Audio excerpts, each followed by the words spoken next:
Big basket, Amazon, Flipkart எங்கேயாச்சும் offer போட்டால் உடனே வாங்கணும். இல்லை வாங்குறவங்களா நீங்கள்?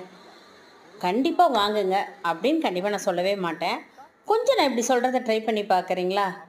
ஏன் என் தம்ப்நெயில்ல அப்படி போட்டேன் அப்படின்னா, இந்த மாதிரி போட்டால் தான் அட்லீஸ்ட் ஏதாவது ஆஃபர் சொல்லுவாங்களான்னு நீங்கள் வருவீங்க. ஆக்சுவலாக நீங்கள் பொதுவாக எல்லாமே ஒரு சின்னதாக ஒரு கால்குலேட் பண்ணிக்கோங்க. அது எதாக இருந்தாலும் முடிஞ்ச வரைக்கும் கொஞ்சம் தள்ளி போட்டு நம்ம வாங்க முடியுமா அப்படின்னு யோசிச்சுக்கோங்க. ரெண்டாவது, நம்ம ஏன்னா பழக்கிட்டாங்க நம்மளை.